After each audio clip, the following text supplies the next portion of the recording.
Politik uang dikhawatirkan masih marak terjadi saat gelaran pemilu. Apalagi tindakan curang seperti ini masih dianggap jalan pintas meraih kemenangan. Jika dibiarkan, hal ini dapat merusak kualitas demokrasi di Indonesia karena dapat menodai kemurnian suara masyarakat dalam menentukan pilihannya.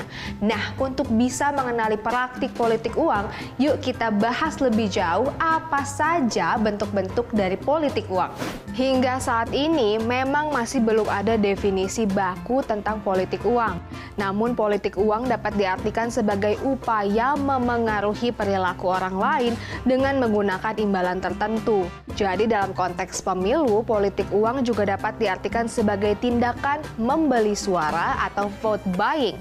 Dengan kata lain, tindakan membeli suara ini masuk dalam kategori praktik menyuap masyarakat untuk kepentingan pemenangan pihak tertentu. Praktik politik uang dapat terjadi di beberapa tahapan pemilu, bisa pada saat kampanye, lalu pada masa terlarang kampanye yakni saat masa tenang pemilu, dan pada hari pemungutan suara. Tentu saja praktik politik uang merupakan pelanggaran undang-undang pemilu. Sanksi bagi pelakunya pun tidak main-main. Jika terbukti melakukan politik uang pada masa kampanye, akan dipidana penjara paling lama 2 tahun dan denda paling banyak 24 juta rupiah.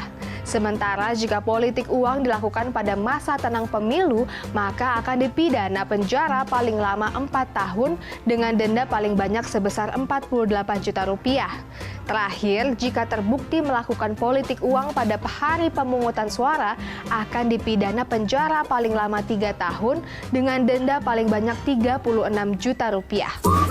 Suburnya praktik politik uang perlu dimaknai sebagai musuh kita bersama. Selain menjadi pekerjaan besar bagi penyelenggara pemilu seperti KPU dan Bawaslu, masyarakat juga berperan besar dalam mengawasi dan mencegah terjadinya berbagai kecurangan di pemilu. Untuk itu, jika Anda menemukan indikasi politik uang pada penyelenggaraan pemilu, jangan ragu melaporkan ke Badan Pengawas Pemilu atau Bawaslu. Sudah saatnya kita melawan agar pemilu bebas dari belenggu politik uang.